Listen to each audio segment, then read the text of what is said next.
guys, welcome to episode 7 of the Tech Check. Before we begin, here's a word from our sponsor. Today's sponsor is Anchor. If you haven't heard about Anchor, it's the easiest way to make a podcast. Let me explain. It's free. It has creation tools that allows you to create and edit podcasts right from your phone or computer. Anchor also distributes your podcast for you on multiple platforms such as Spotify and Apple Podcasts. You can make money with no minimum listenership, and everything is in one place to create a podcast. Download Anchor on the App Store or Play Store, or you can go to anchor.fm to create your podcast today. All right, guys, welcome back to episode 7 of the Tech Check. Today we have another guest speaker, Ben Silva. Say hi, Ben. Hey guys, thanks for having me on. So, Ben, what are you gonna talk about with us today? Today I'm going to be talking about the Xbox event, which showed off a lot of new games for the future. Cool, Sweet. cool. Yeah. All right. So, for anybody who doesn't know, the Xbox event happened the 23rd, I'm pretty sure. Yeah, I think so. What are you guys' thoughts on it? I have some stuff to say myself, but you guys go first. I feel like they had like a lot of, what do you say? How do I say this? They had like a huge significance on the graphics throughout the event. I feel like that's their main point they wanted to get at, like how good the graphics are, especially with like Forza. Mm-hmm. Well, actually, to be honest, I don't think they were flexing the power of the Xbox Series X that much compared to what we Yeah, have no, right yeah. now. Because hmm I'm pretty sure Protham can testify that Xbox One X could probably put up similar graphics Yeah. for most of the games that they showcased during the event. Honestly, I feel like they should have probably showed the power of that massive 12 teraflop GPU more, but like kind of like how PlayStation did with all of their exclusive games. But PlayStation did a really good job with theirs compared to the Xbox. Yeah, I I think mean, oh, go ahead, Ben. I think PlayStation really just showed off its really raw graphic power in its event where Xbox didn't get me as excited. Even though I'm a PlayStation gamer myself, I still like to check out the Xbox, see if it's going to be good. And I just wasn't as excited for the new Xbox as I am the PlayStation right now. I mean, there is probably a couple of reasons that have to account for that. First of which is that this event is sort of like a response to the PlayStation event. We already know that based off of numbers that the Xbox is going to be more powerful graphics wise. So maybe that's why they didn't emphasize on it. Or similarly, a second reason they didn't really show off that graphical power is because all they really wanted to show off was their what they might perceive as their only weak point, which is exclusives. We all know for a fact that for the past, I don't know how long, that PlayStation has always had a massive edge for exclusives, mainly due to Xbox having sharing exclusives with PC and stuff like that. Mm-hmm. So I feel like them, pushing forward all of the exclusives that they had during this event was the main goal. Yeah, I mean it's probably like one of their main like weaknesses against the PlayStation. So I feel like they use this event to like literally just show like both PlayStation fans and Xbox fans that like they're releasing and they're working on putting out more exclusives for the Xbox. So now there's no like I guess excuse for like Xbox players to like switch over to PlayStation. Yeah, So you can also like have the same exclusives on Xbox and more exclusives too, which is just not available on PlayStation. I mean, that from being the exclusives that they showed in the PlayStation event and the Xbox event, I still think that the PlayStation event exclusives that were shown are still much better than the Xbox event Yeah, exclusives. I agree. I think while Xbox is doing a better job of getting more exclusives out there, I think it becomes quality versus quantity. I think it's not that PlayStation has like thousands of exclusives when Xbox has like 20. It's that the PlayStation exclusives are just so much better, like God of War, Spiderman. Like those are heavy hitting games that people love, and that's why PlayStation has such an edge in exclusive games. That's a very, very good point. But you also got to consider the fact that a lot of these exclusives are new series, meaning the original Spider-Man game has already built up a ground for Miles Morales to stand upon. God of War has a massive legacy going years back, and that's where uh, uh, these developers have had a lot of time to develop the quality of these games compared to the Xbox. Compared to Xbox, the only past exclusives that are coming back in new hashed forms is Forza, Halo, and that's about it. I'm But pretty I mean, sure. like that's probably like the two biggest exclusives that the Xbox has, right? Like I don't think Well, there's really anything else it, that's that good, I guess. well, that again, we haven't seen them. There's a lot of really good-looking games out that seem to be coming to Xbox Series X, like Avowed, made by Obsidian. And it Mm-hmm. looks like a really good game. And a lot of these games are RPG-based games, and knowing the quality that companies like Obsidian and other developers have that Xbox has recruited, these games have the potential to be really good, but because of the lack of foundation for these games, we don't know how good they can be. Well, actually, how good they end up being. So we don't know if they compete with, again, Spider-Man, God of War, um, Horizon Future Dawn, that sort of stuff. So Yeah, basically, like the games don't have any reputation yet because like no one's actually ever played any previous games like related to it, like in a series or whatever, because it's like the first one. Yeah.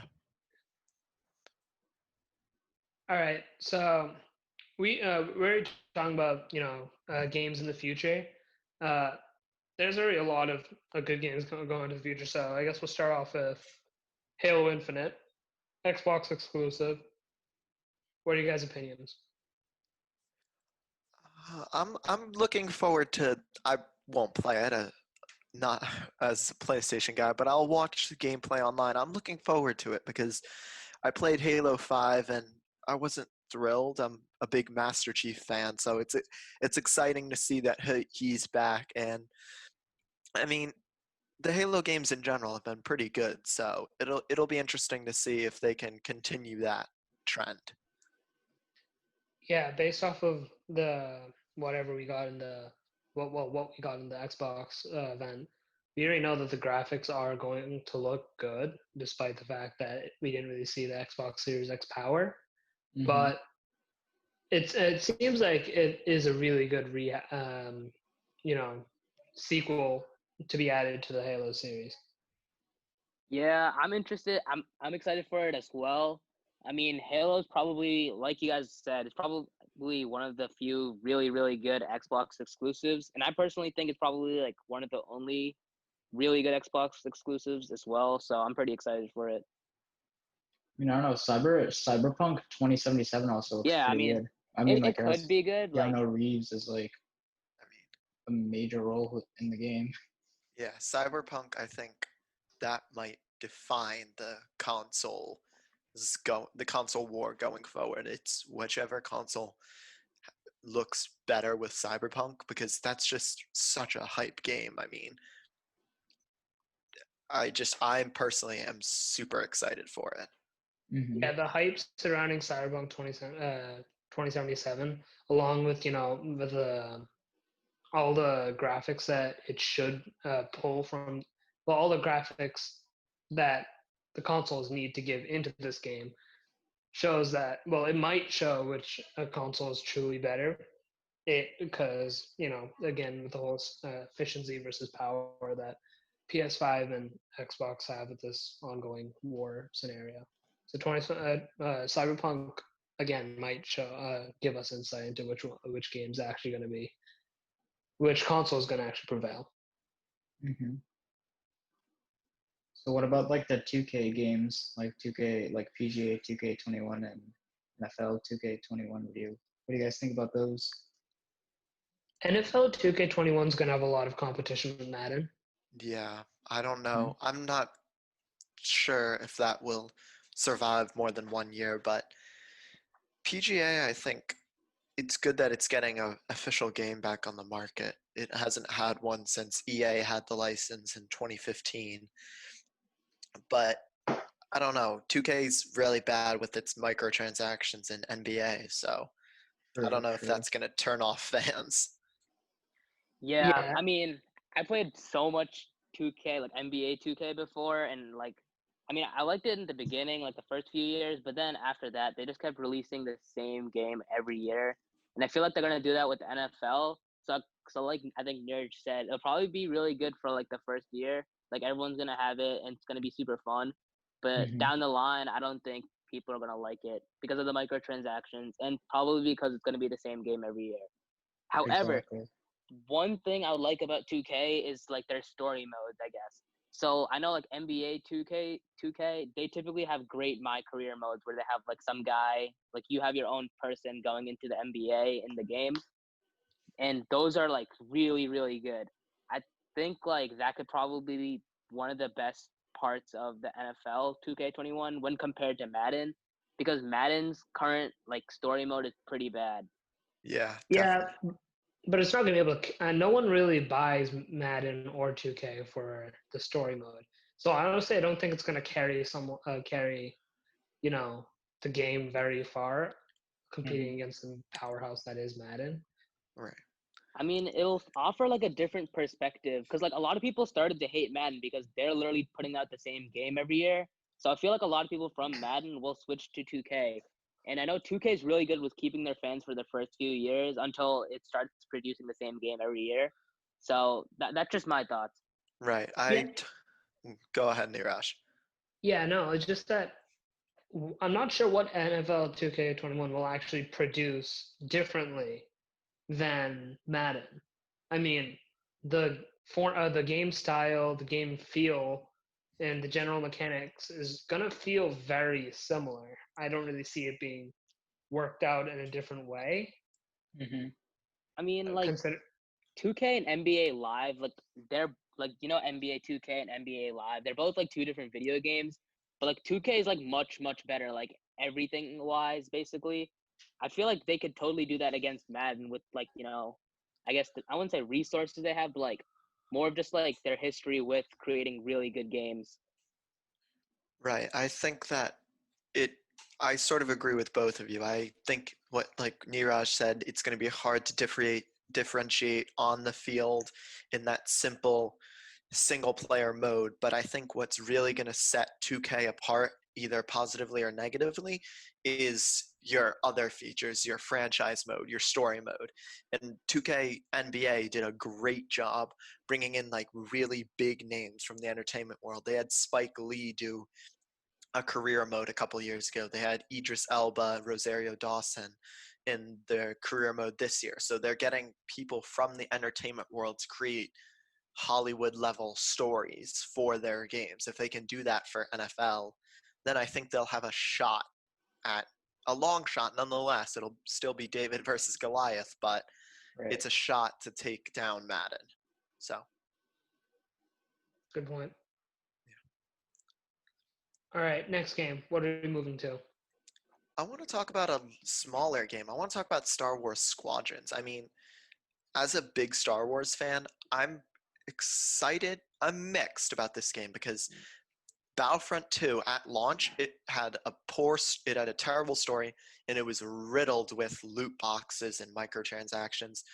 But in the 3 years since it came out, they made that game really good with free DLCs for everybody, and just they really overhauled it. And then this year they suddenly announced they're going to discontinue support to go focus on Battlefield, and then all of a sudden they're making this new game. So that's just star fighting. So it's different, but I don't know. What are you guys' thoughts on it? I actually haven't seen a lot of Star Wars Squadrons news, so I don't really know much about it. But based off of you know what you've said so far, it will be interesting to see how they again differentiate Star Wars Squadrons from Battlefront and draw on that audience. Um, yeah, Yeah, Yeah, I agree. I mean, I'm kind of excited for it because I mean, I personally like Battlefront a lot. I didn't really like Battlefront 2 that much, but I like Battlefront like the original one. So I'm pretty excited to see what Squadrons has to show. All right, let's move on to Call of Duty 2020. Well, or the new COD game. Yeah. So- No, yeah, go go ahead. ahead. I read this morning, a Doritos bag, because they do that cross promotion with Doritos. It leaked the title. That's Really? probably the worst way to get your title out there. But hey, it's gonna be Call of Duty Black Ops Cold War. So Wow. I mean, that's a mouthful. Mm-hmm. But Yeah, yeah, I don't It's gonna be know. an interesting setting during the Cold War. Right. yeah, It's and definitely we're probably going to be staged in what? Probably Germany during, because that's where the most tension in the Cold War was. Mm-hmm. So it will be interesting to see what happens, considering that the Cold War wasn't really known for conflict rather than the fear of conflict. right. Yeah. So it'll be interesting to see how, the new COD Black Ops Cold War plays out. Uh, you know, uh, to, in terms of actual history. So Yeah, and I think it's new because correct me if I'm wrong, but I don't think the Black Ops franchise that's been mostly modern day before this, correct? I I think no, so. World War II, right? Call Well, of Duty World War II. yeah, but that's not a Black Ops game. Oh yeah, you're right. So it'll be interesting to see how they mix sort of that Black Ops feel, because it's like very Black Ops and World War II to me are very different feeling games. Mm-hmm. So it'll be interesting to see how they can sort of blend that historical World War II-esque vibe of the Cold War Mm-hmm. and the Black Ops franchise. So I'm excited to see some gameplay of it or something. Yeah, it'll definitely be interesting to again, like you said, to see how they incorporate the feel of two different games. Um, yeah, I'm not sure if it kind of be like the Division Two, except placed in the present and in the past. I'm not sure if it'll have that same sort of vibe, but I'm guessing not. Yeah, probably not, because like the Division 2, that's like post-apocalyptic vibe, you know? Yeah, Right? that's true. So like the Cold Yeah, War, it's just like it's not really post-apocalyptic. It's just more like you're just kind of like on the edge constantly, because of like conflicts literally on the verge of like happening, but it's not happening yet. So you don't exactly know when it's gonna happen or if it's gonna happen. So yeah. I feel like it's two like very different vibes. The storyline has could be really good for the new COD for this new COD game. Yeah, Considering considering again it's during the Cold War. I mean, if you're gonna doing missions like I don't know, uh, flying planes, dropping stuff to other people, that sort of like during like when the U.S. dropped food and stuff to people in Germany, or Mm-hmm. something along those lines. It could be really interesting to see how the story plays out. So that actually would be kind of cool. Yeah, historically, COD games have had like amazing stories. Like I like COD World War II story a lot. Yeah, that's not Black Um, Ops though. I'm I mean, I don't know. I just like Activision's like whenever they create a COD game, I just like all the story modes that they put Mm-hmm. out. yeah, That's kind of what I was trying to get at. I yeah, mean, for COD, I've never actually played the storyline because like I used to have like the demo on my PS3, and I just like run around like shooting everyone because I was like what in like fourth grade or something, so I just didn't know what to do. Just running around killing everyone, You're basically playing GTA on COD. basically.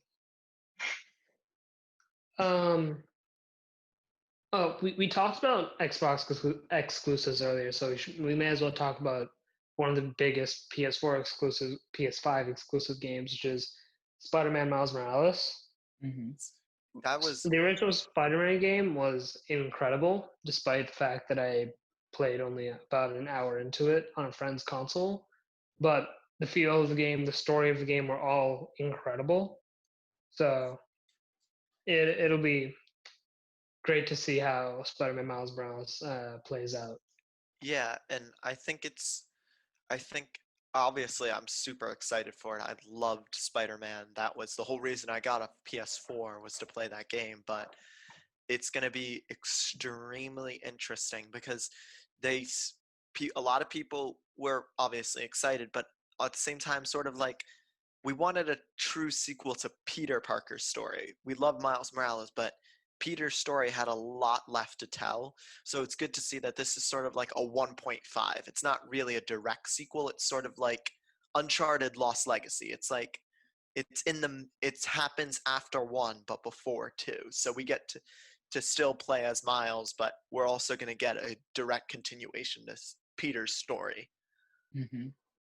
Yeah, that's true. I feel like it's going to be an amazing game.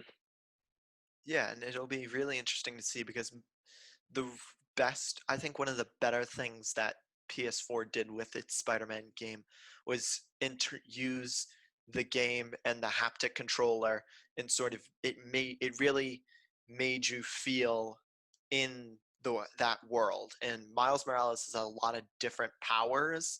Like he's got an electric shock power. So Mm-hmm. using that haptic controller of the PS5, hopefully they can do that same level of immersion for Miles Morales. And Uh, I'm very Oh, excited to definitely. see. Oh, yeah, yeah, and like the definitely. whole like combat style is gonna be like different just because of Miles Morales' like different like powers. Like, can he turn invisible and stuff like He that? can, yeah. So Yeah. So it's gonna be a totally. Hopefully that'll also help with the stealth part of the game because that was the one thing that I constantly struggled with in the original is because I always would just sort of be like, do do do do do. I'm gonna run through all these boxes and get caught immediately. right. Yeah. I feel like there's probably going to be, like you were saying, Ben, about the whole 1.5 scenario. I feel like they might throw in some parts where we do either play as Peter or MJ again, Yeah, because sort of like how that we looks played as MJ and Miles a little bit in the original. exactly. Yeah, but So, yeah, totally. I feel like that's a good way to sort of remind you that this isn't a unique universe where Miles is the only one who wears the mask. It's the same universe as before. We're telling his story, but we're also going to tell more. There's more Peter's story to come. Don't worry. yeah, if we were able to advance Peter's story while advancing Miles's as well, I'm not sure if that'll either be confusing or really interesting, but Right. it might play out really well. Yeah, definitely. Yeah, I think it'll play it well, just considering how successful like the 2018 Marvel's Spider-Man was. I honestly just like even though it's a spin-off, I feel like it's still gonna be successful. I think they can pull it off. Definitely. Yeah, I agree. I think history's gonna repeat itself. So, yeah, I agree that the Spider-Man Miles Morales will be insane. Yeah. All right, so what other future games are we excited about? I don't know. What about Watch Dogs Legion? I mean, it's supposed to. It's like it has like a very different concept where you can play as like any NPC in the game. Yeah, that's good. I'm not sure how that's going to work, to be honest, but I heard that Hmm. too.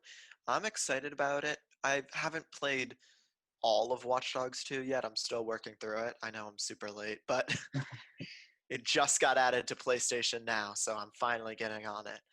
But Hmm. if you can really take over and play as any character in like the city, which I think it's London. I think it's like a fictional version of London, but Hmm. it's if you can really play as just like changing over characters, like that'll be really interesting to see if they can actually pull that off because it could very well feel like very just sort of cluttered and like oh you just sort of jump around from character to character. It needs to feel sort of like smooth, I guess is the best way Right. to phrase it.